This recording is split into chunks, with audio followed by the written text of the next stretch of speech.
Good evening, everybody. Jerry and Miriam and Baruch. Good to see you, Baruch. Okay, so let's go to Brian. What's the parasha tonight? You got me. I gotcha. Oh no, I wasn't trying to get you. Who knows, Jerry? What's the Torah portion? Yes, sir. Did you No, mention Naso? Naso. Naso, exactly, Naso. And Uh, uh, and this one has the blessings in it. It does. It has a special blessing and it is right. All right, Jerry, you want to start reading? This is the first part. And the Lord spoke to Moses, saying, Take also a census of the sons of Gershon throughout the house of their fathers by their families, from 30 years old and upward until 50 years old, all who enter in to perform the Something service. happened to your sound, Jerry. It's all muffled. Now you hear it okay? Yes. Okay. I think I had my hand over it. Okay. From 30 years old and upward until 50 years old shall you count them. All who enter in to perform the service, to do the work in the tent of meeting. So before you continue, I just wanted to, the last portion ended with the Levites are divided into four groups. The Levi had three sons, Kahat, Gershon, and Merari. And then there's also Aaron, who was a Levite, and Aaron and his sons. So these are the four groups. Kahat we read about last week when we took a census of them, and this time it's a census of Gershon. Go ahead. This is the service of the families of the Gershonites to serve and to carry. And they shall carry the curtains of the tabernacle and the tent of meeting, its coverings and the covering of the goatskin that is above upon it, and the screen for the door of the tent of meeting, and the hangings of the court, and the screen for the door of the gate of the court, which is by the tabernacle, and around the altar, and their cords, and all the instruments of their service, and all that is made for them, so shall they serve. By the order of Aaron and his sons shall be all the service of the sons of Gershonites, in all their burdens and in all their service, and you shall appoint them in charge of all their burdens.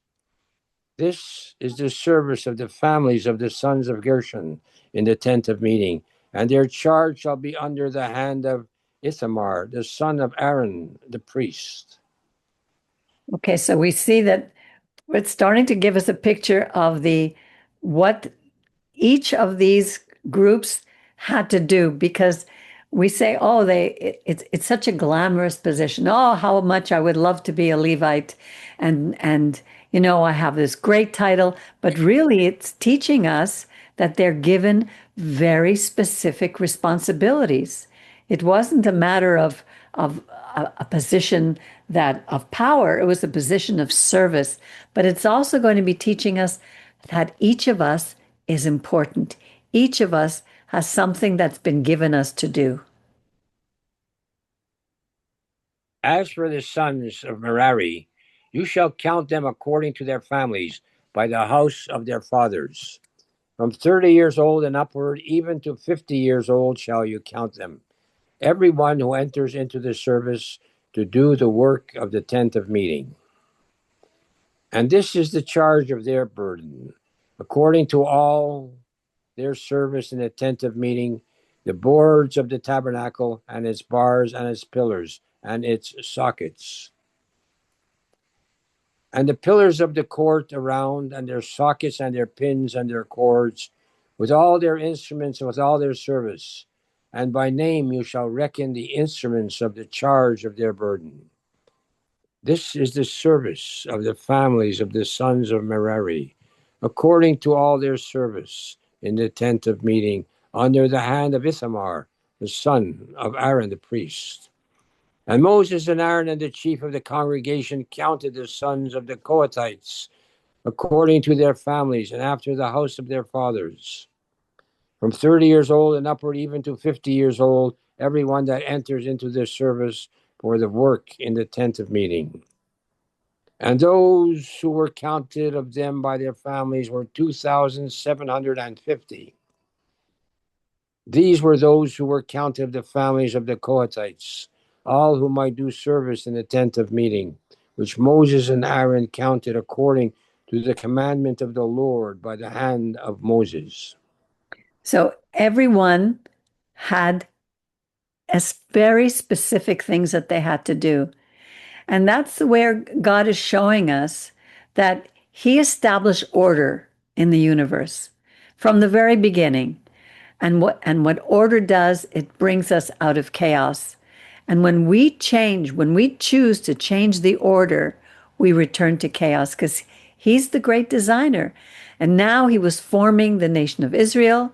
He wrote on stones the rules for His nation, which He began with Abraham, Isaac, and Jacob, so that we could live in peace and harmony on earth with all the other inhabitants. Now, if I was a Levite, I couldn't be a Cohen unless I was descended from Aaron. God made it that way. Each of us has a part to play in His grand scheme of things. So it's more than just getting to see all the things that each one had to do, but to understand that each of us has a purpose. Do you remember that movie at around Christmas time where it says "It's a Wonderful Life"? And Jimmy Stewart was so convinced that he had no value, that life the world would be better off without him. And God was showing him when the angel came and said, "Okay, I'm gonna take you out of the scenario, out of this, as if you've never been here." And he was able to see how different the lives of all those people around him had been. So Yeah, it was a very special movie. yeah, and I think more than understanding what each thing here, sometimes we get caught up in, let me just close this. We get caught up in what each one is supposed to do. Here, it's to remind us that you and I were each given something very special to do. So we need to remember that as we're reading it. Okay, you want to continue, Jer? And those who were counted of the sons of Gershon throughout their families and by the house of their fathers, from 30 years old and upward, even to 50 years old, everyone who enters into the service for the work in the tent of meeting. Those who were counted of them throughout their families by the house of their fathers were 2,630. These are those who were counted of the families of the sons of Gershon, of all whom I do service in the tent of meeting, with whom Moses and Aaron counted according to the commandment of the Lord. And those who were counted of the families of the sons of Merari, throughout their families by the house of their fathers, from 30 years old and upward, even to 50 years old, everyone who enters into the service for the work in the tent of meeting. Those who were counted of them according to their families were 3,200. These are those who were counted of the families of the sons of Merari, whom Moses and Aaron counted according to the word of the Lord by the hand of Moses. And those who were counted of the Levites, whom Moses and Aaron and the chiefs of Israel counted according to their families and after the house of their fathers. From 30 years old and upward, even to 50 years old, everyone who came to do the service of the ministry and the service of the burden in the tent of meeting. Those who were counted of them were 8,580. According to the commandment of the Lord, they were counted by the hand of Moses, everyone according to his service and according to his burden. Thus were they counted by him, as the Lord commanded Moses. So all of them, all of the Levites, when we're thinking of all the people in the desert, there were millions. And Levites, 8,580. And they were divided up. They didn't have their own piece of land, their own territory, and they would be scattered among the other tribes to minister to them, and they would each take turns for doing their part in the Mishkan and later in the temple. Of course, at that point, I don't know if there was a lot more than there are now, but was in when we had the Mishkan, and they would take turns serving in the tent of meeting, and their work was hard. The work wasn't a matter of look how great I am, but they had very important, each had very important things to do, and it was all done in a very specific way according to how God meant it. Because when the Mishkan would move, everybody knew exactly what they had to do. They knew where they were to be. There was no fighting, no arguing. This is what they had to do. Do you see a picture developing here according to how we live our lives, how important order is in our lives? Yeah.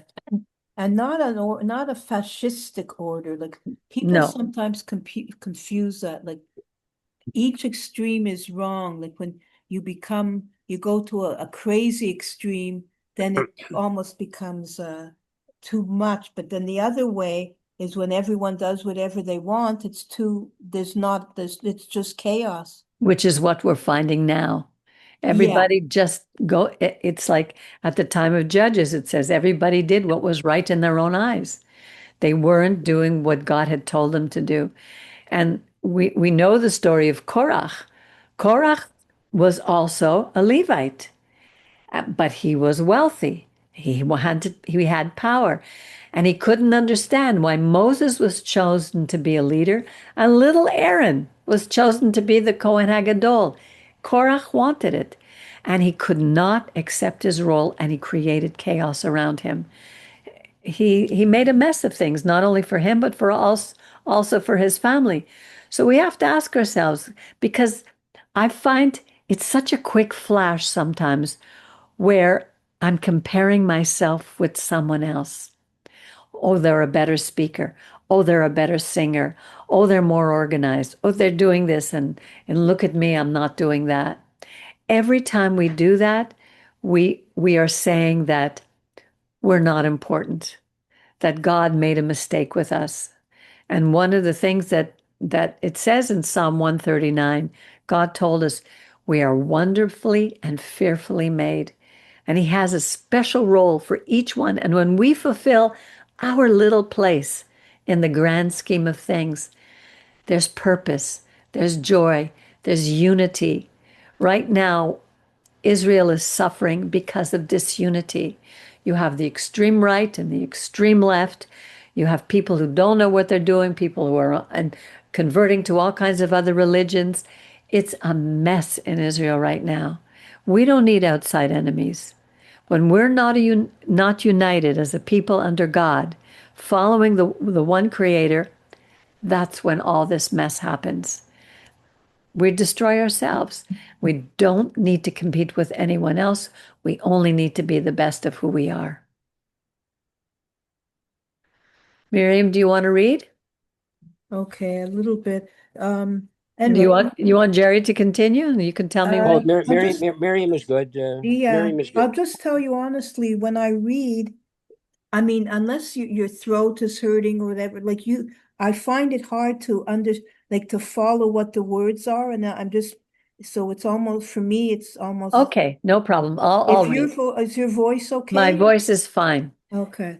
And the Lord spoke to Moses, saying, Command, tzav, et bnei Israel, command the people of Israel. This word tzav is one of the word that makes up the commandments, the 10 commandments, the mitzvot. Command the people of Israel to take out of the camp every leper, anyone who has a bodily discharge, and whoever is defiled by the dead, both male and female, shall you take outside the camp, that they may not defile their camps in the midst of which I dwell. So it's not that there's something wrong with these people, but God is saying that there's a reason that these things are happening to the people. It begins with here not being defiled by someone with a discharge or a corpse. They had to be quarantined outside the camp, just like the story of Miriam. And what happened? Why did that happen? She gossiped against Moses to Aaron. It was a spiritual problem. She came down with sara'at, with a skin disease. That's what this is called. Sa'arat here. Where is it saying? So here, the leopard is tsarua. It's the same root. It's a spiritual illness and makes these people unable to approach God. And God was dwelling in the midst of us, and all these people had to be separated outside the camp till they had time to think about what they were doing. Something was going on in their lives. And Miriam was put outside the camp for 7 days while she had to deal with her own heart. So the people of Israel did that, and they took them outside the camp as the Lord spoke to Moses. So did the people of Israel. The Lord spoke to Moses, "Speak to the people of Israel. When a man or a woman shall commit any sin that men commit to do a trespass against the Lord, and if that person is guilty, they shall confess their sin, what they have done, and he shall make restitution for his trespass in full, and add to it a fifth part, and give it to him against whom he trespassed." You see, what we're dealing with here is now loving our neighbor as we love ourselves. We need to treat our neighbor properly. And if somebody, male or female, has committed something wrong, they're going to need to make restitution. They don't only say, "Oh, I'm so sorry." They have to do something to pay back, to make sure that that person does not continue to suffer for what they did. And on top of it, they had to add a fifth to the principal amount of the wronged party. But if the man has no kinsman to make restitution to for the trespass, let the restitution for the trespass be made to the Lord, to the Kohen, beside the ram of atonement, whereby an atonement shall be made for him. And every offering of all the holy things of the people of Israel, which they bring to the priest, shall be his. And every man's consecrated thing shall be his. Whatever any man gives to the priest, it shall be his. You see, very often religions will simply say, and I noticed that from when I was involved in Christianity, very often it talks about how you have to forgive, and you have to ask for forgiveness, say you're sorry, but they never emphasize. What they emphasize is that Jesus died for my sins, so I know I'm forgiven, and so I can feel better and start again. But there's never an emphasis placed on making restitution and adding a fifth to it. It's almost like, it's a little bit like debtor's prison in Britain. You know, someone who owes money, they put him in prison. How is it possible that they're ever going to pay back? It just doesn't make any sense. We have to allow people to accept the responsibility of what they've done and make it right.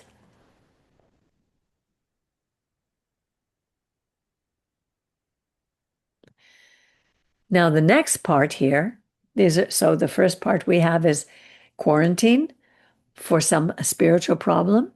The next is we make restitution to our neighbor. And here is one called the sotah, where the woman is suspected of adultery by a jealous husband. And in all the cultures of the day, like the different codices, like there used to be a codex called the Hammurabi Codex, where if a woman was thought to be cheating on her husband would bring her to the whatever was in charge. And in some cases, they would be told, well, she has to be put into a river filled with crocodiles, and she had to go against the current. If she made it to the other side, then she would be innocent, which is a far more unjust way than what God is going to present here. You know, the Torah presents us with a far more humane and merciful way of dealing with situations other than these pagan ways of the day. I Speak. think also, if I remember correctly, when we're talking about that, like let's say the husband accuses his wife, but really he's just a jealous, and there's no real basis for it. If he knew, for example, well, the crocodiles is not here, but that she would have to suffer to prove that she didn't do it, and you know that she's not going to make it, whether it's to drink the solution or to crocodiles, he would be very quickly wouldn't accuse her if it was a false accusation. You know what I mean? If you know your wife was going to have to drink something awful and her stomach might explode, wasn't that also what they? Well, that's what we're going to read, so we can talk about it after we finish. Okay. Speak to the people of Israel, say, if any man's wife goes astray and commits a trespass against him, and a man lies with her carnally, and it's hidden from the eyes of her husband, and this is kept undetected, and she is defiled, and there's no witness against her, since she's not caught in the act. But here it looks like she was guilty. See, it says, if a man's wife goes astray and commits a trespass, That's right. That's and a different. spirit of jealousy comes upon him, and he is jealous of his wife, and she is defiled. And if the spirit of jealousy comes upon him, and he's jealous of his wife, and she's not defiled, then the man shall bring his wife to the priest, and he shall bring her offering for her. The 10th part of an ephah of barley, barley meal, he shall pour no oil upon it, nor frankincense, put frankincense on it, for it's a jealousy offering, an offering of memorial, bringing iniquity to remembrance. If the priest shall bring her near and set her before the Lord, the priest shall take holy water in an earthen utensil and take from the dust that's on the floor of the tabernacle, which is where the ashes were for the offerings. The priest should take that, put it in the water. The priest shall set the woman before the Lord, loosen her hair, put the offering memorial in her hands, which is the meal offering of jealousy. And the priest shall have in his hands the bitter water that causes a curse. The priest shall charge her by an oath and say to the woman, if no man has lain with you, and if you have not gone astray to uncleanness with another instead of your husband, you will be free from this bitter water that causes the curse. But if you have gone astray with another instead of your husband, and if you are defiled, and some man has laid with you other than your husband, then the priest shall charge the woman with an oath of cursing. And the priest shall say to the woman, the Lord make you a curse and an oath among your people, when the Lord makes your thighs fall away and your belly swell. And this water that causes the curse shall go into your bowels and make your belly swell and your thighs fall away. And the woman shall say, okay, so be it. And the priest shall write these curses in a book, and he shall blot them out with bitter water. He shall cause the woman to drink the bitter water that causes the curse, and the water that causes the curse shall enter into her and become bitter. Then the priest shall take the meal offering of jealousy from the woman's hand, shall wave the offering before the Lord and offer it up upon the altar. And the priest shall take a handful of the offering, its memorial, and burn it upon the altar, and afterwards shall cause the woman to drink the water. And when he has made her drink the water, then it shall come to pass that if she is defiled and has trespassed against her husband, the water that causes the curse shall enter into her and become bitter, and her belly shall swell, and her thighs shall fall, and the woman shall be a curse among her people. And if the woman is not defiled, but is clean, then she shall be set free, and she shall conceive seed. She shall be fertile. This is the Torah, the instruction of jealousy. When a wife goes astray with another instead of her husband and is defiled. Or when the spirit of jealousy comes upon him and he is jealous over his wife, and shall set the woman before the Lord, and the priest shall execute upon her all this Torah. Then shall the man be guiltless from iniquity, and this woman shall bear her iniquity. So when you think back, if you go back to the time, and even to tell you the truth, in some cases, in some cultures, even today, there is so much superstition. It's natural for people to be superstitious. This was a very simple people who had left Egypt filled with superstition, filled with curses and things that would happen to them. I mean, you'll go to places where they have voodoo dolls or in Africa, all these incantations and chants. Are they real? Do they really happen? Are they psychological? Is it really something spiritual at that realm? But here, if I am superstitious, and I knew that I was guilty, and I was told, if I take this concoction that the priest, who has power before God, that the priest made, and I were to drink it, and my thighs would fall down and my belly would swell, let me tell think I you, would take it in that case. And then you're joking. My thighs. Okay. honestly, I would be too afraid, and everybody would know I was guilty. It's like God was showing us that what the mentality is of the people of that day. And the Torah was presenting a far more humane and merciful way because she was guilty. And the commandment says, you shall not commit adultery. And if she committed adultery, both she and the man were to be stoned. But if she had not, then the Torah is giving us a merciful way of dealing with the situation instead of putting her in a river filled with crocodiles.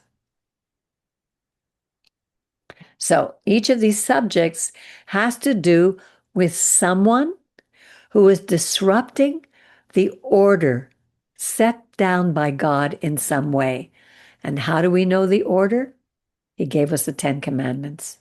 These are about loving our neighbor as ourselves, and these are about being and preparing, loving God with all our soul. In the case of most of them, it was a spiritual problem. Now, in this section, we have what's called the Nazirite vow. And in verses 1 to 22, which we'll read next, God is going to allow anyone, man or woman, for a short term, ending just 7 days, and on the 8th day it would end, to experience what the Kohen HaGadol would go through for his 20-year term. Remember, he served from the age of 30 to 50, only 20 years. That's how tough this job was. Whereas those going into the army started at 20, and it doesn't give us a cutoff date.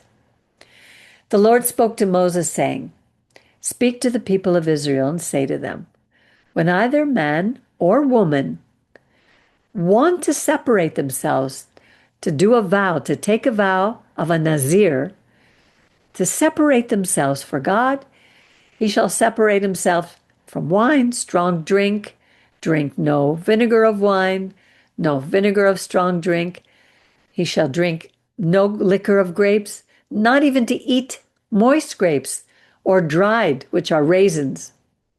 All the days of his separation shall he eat nothing that is produced from the grapevine, from the seeds of the grapes to the grape skin.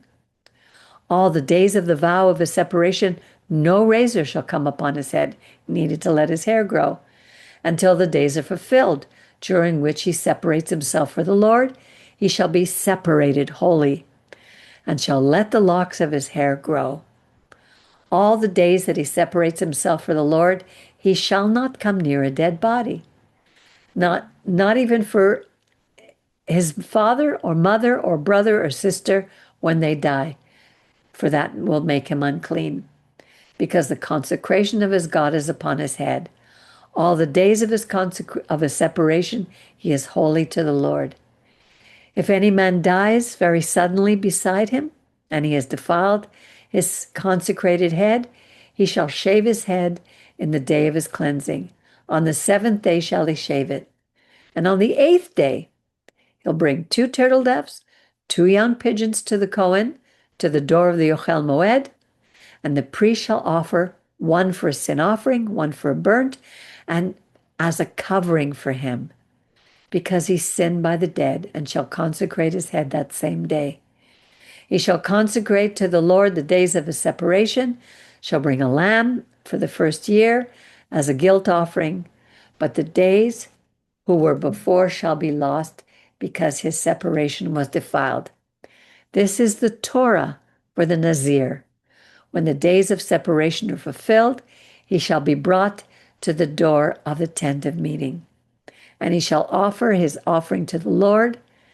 Then it tells you what they are, all these offerings.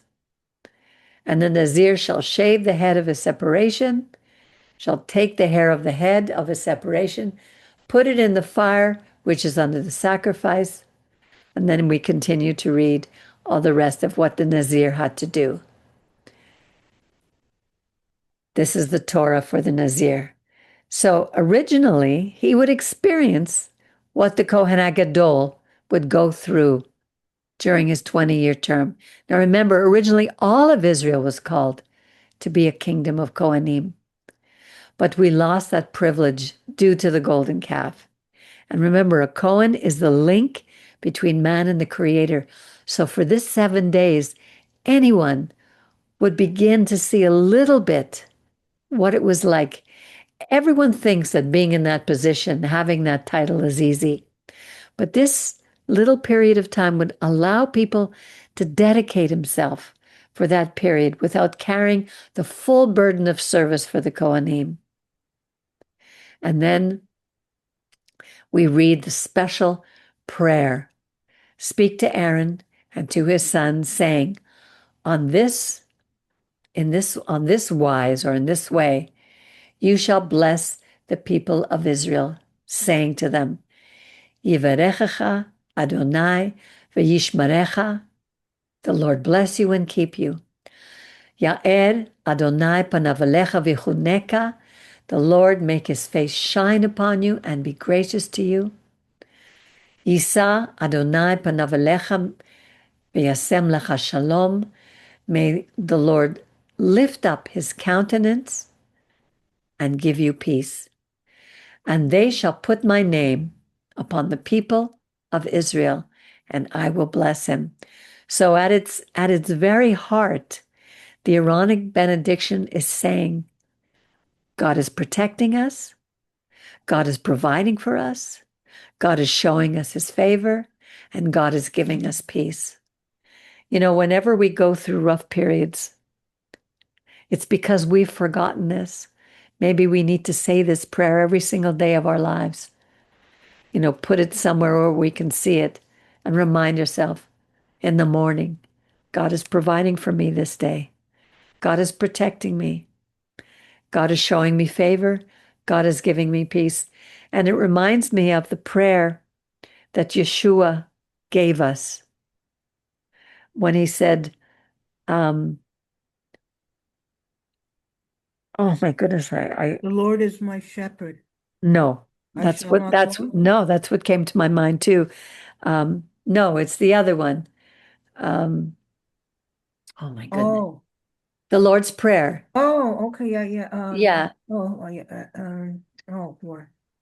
Give us this day our daily bread. yes. How does that start? The Lord, yeah, I can't believe I forgot. Believe it or not, my father used to say that. Do you remember the Lord's Prayer, Jerry?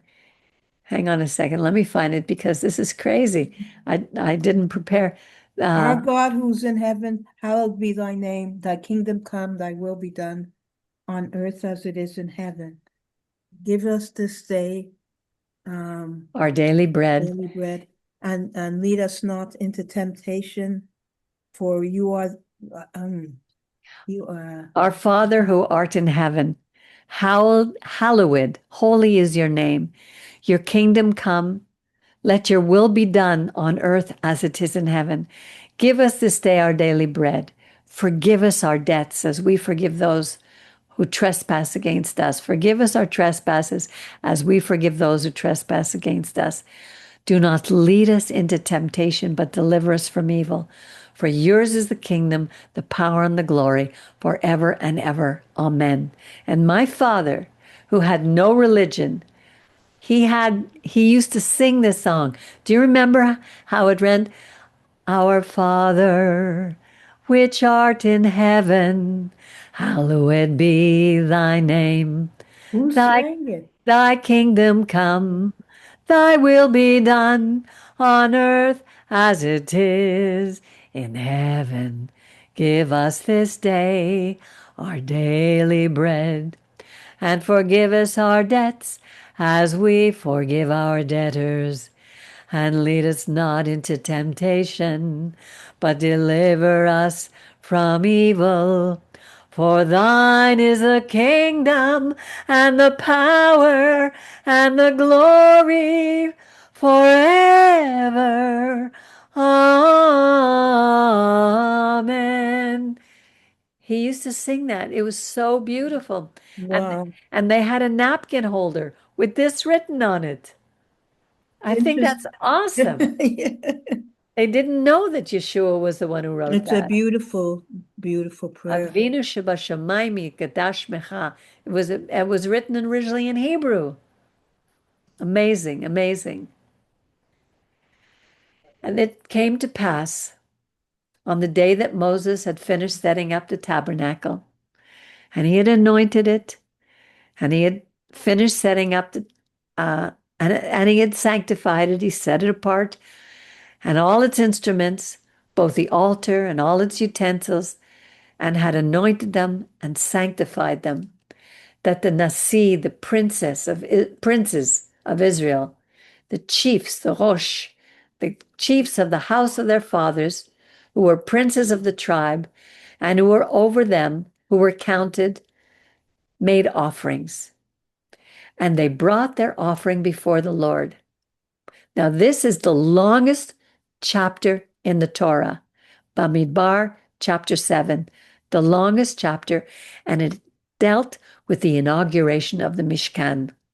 Each of the 12 tribes are going to be bringing exactly the same thing: 6 covered wagons, 12 oxen, a wagon for 2 of the princes, 1 for each ox, and they brought them before the tabernacle. And the Lord spoke to Moses, "Take it from them, that they may be to do the service of the tent of meeting. And you shall give them to the Levites, to every man according to his service." Moses took the wagons and the oxen and gave them to the Levites. He gave 2 wagons and 4 oxen to the sons of Gershon according to their service. He gave 4 wagons and 8 oxen to the Merari according to their service. They were going to need this for what they were going to do under the hand of Itamar, the son of Aaron the priest. To the sons of Kohat, he didn't give them any. They were going to carry the ark, because the service of the sanctuary belonging to them was that they should carry it upon their shoulders. And the princes offered for dedicating of the altar in the day that it was anointed. The princes offered their offerings before the altar. You know, they could have said, "Why didn't we get oxen and carts?" God gives us exactly what we need to do what he wants us to do. Even our character. And this is something that we have to remember. Let us not compare or put ourselves down for the character that God has given us. Sometimes I feel that I see what other people are doing and I go, why can't I feel like them? Or why can't I see things the way they're so sensitive, and they're so S, and they're so this and they're so that, and then I feel bad about how I am. God is saying, I made you exactly the way I wanted you. And now each of the tribes, starting with Judah, the tribe of the King of Kings, they're going to start by bringing an offering. And Judah's the first. The first day was Nachshon, the son of Aminadab, of the tribe of Judah. And look what his offering was: 1 silver dish weighing 130 shekels, 1 silver bowl, 70 shekels, according to the shekel of the sanctuary. Both of them were full of fine flour mixed with oil as a meal offering. They brought 1 spoon of 10 shekels of gold, a golden spoon full of incense, 1 young bull, 1 ram, 1 lamb in the first year. It means it was completely pure. It had not been carried a burden yet, as a burnt offering, so it had to be completely blemish-free. A kid of the goats as a sin offering. This would be chata'ah. A sacrifice of peace offering, shalamim. 2 offerings, 5 rams, 5 male goats, 5 lambs of the first year. This was the offering of Nachshon, the son of Aminadab. The second day, we go to the tribe of Issachar. Netanel, son of Zuar, prince of Issachar, made the same offering, exactly the same. 1 silver dish, 130 shekels. 1 silver bowl, 70 shekels, according to the shekel of the sanctuary. Both of them full of fine flour mixed with oil for a meal offering. 1 golden spoon of 10 shekels, full of incense. But instead of me reading each and every one, they're identical. The third day, Eliav, exactly the same. The next day, the fourth day, Reuben, he wasn't the first. Judah was put in his place. Exactly the same things. The next day, the fifth day, Shlumiel, of the prince of the son of Simeon, Shimon. And then exactly the same thing. And we continue on the sixth day from the tribe of Gad, exactly the same thing. We continue the seventh day, Elishama, children of Ephraim, exactly the same thing. We go down, Gamaliel from Manasseh, same thing. Abidan, Benjamin, same thing. Each of us, each of these tribes repeated every single day. They all brought exactly the same thing. Each of these princes were honored as if he was the only one bringing these offerings. Then Dan, then Ammishaddai.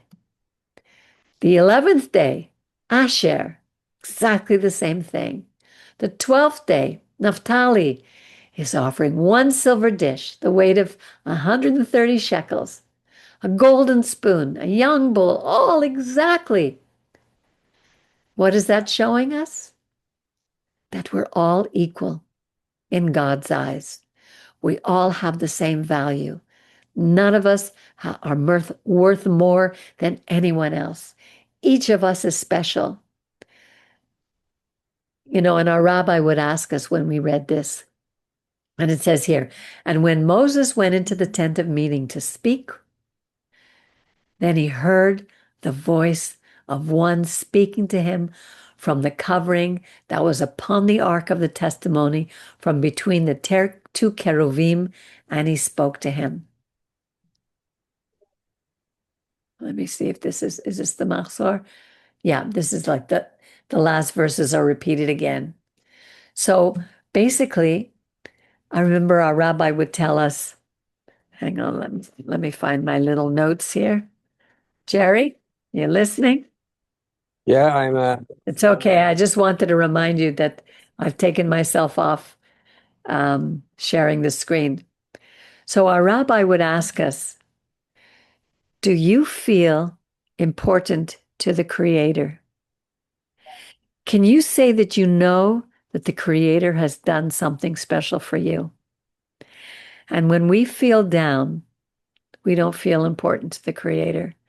And that's why we need to remember these things in the Torah. Because remember, as I said before, in Psalm 139, he said, we are made in a marvelous way. Not one of us here or anyone listening is made exactly the same way. It's like each flower has a different uh, a different shape in some way. Every snowflake is different from another one.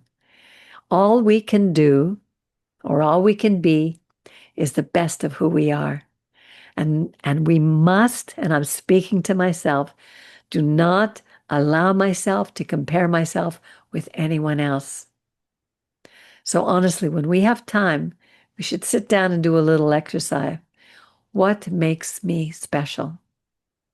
What do I have to remind myself of when I'm not feeling so great about who I am? And what would the world be like with if I was never born? I Are think we? that's the biggest challenge, Yeah, really, of everything, because it really does start with each one of us.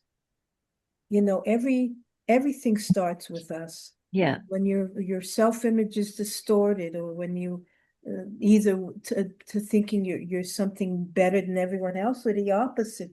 It's everything starts from that, yeah. you And know? it's very easy because very many of us are raised in environments where we're never really made to feel special, Right, especially if we're living with parents who really, it's not a happy home, it's not a happy marriage. And they don't, there's not enough time for children. There are families who are wonderful and they have instilled in us that, and they invest their time in us and in their children. So we just have to do it for ourselves afterwards. Otherwise, it's that's actually that's the value of what the Torah gives us. That's the beauty of the Torah. yeah. It's, I think, the most important journey of our life, believe it or not. It starts with us. And it starts with us to give Mm. ourselves the value because God, the creator of the universe, has invested his time in us. He knows us by name. He knows our hearts. He knows the gifts that he gave us, and all we have to do is turn to him. I And think that's that's why the movie It's a Wonderful Life became, it's still considered one of the greatest. yeah, It's just a simple premise, but it's absolutely incredible. I yeah, mean, it doesn't go on to talk about God and all of that, but really we know that we're made by, Psalm 139 is God didn't make a mistake when he made us. no. I But mean, yeah, but not everything. I talk about God all the time, but like Book of Esther, you know that God saved his people, but right. his name isn't mentioned once. And at the time that this movie, It's a Wonderful Life, was made, it was a time when the Bibles were still in school, Right, the Bibles were still in our home. right. My parents didn't talk about the Bible, but they had good values. They lived by the golden rule. Yeah, yeah. And so, you That could was be a during World War II. pardon, Brian? Was made during World War II. It was made during World War II. Very interesting. When we were literally a people fighting for our very existence, as we are today. And the only thing that's going to help us today is that we come back to the original commandments that God gave us, the 10 commandments. We need to live, each of us here, we need to live them in our hearts. Are we living by the golden rule? Are we loving God with all our heart, with all our soul, with our resources? And are we loving our neighbor? And are we loving ourselves? And that's what we can get out of this wonderful parasha, Naso. Yeah. So I wish you all a very wonderful evening. Thank you for joining in and have a wonderful, wonderful Shabbat. No, wonderful rest of the week before Shabbat. So, but it's Tuesday night. Usually by Wednesday, we can wish you Shabbat Shalom. Yeah. Thank you. You're welcome.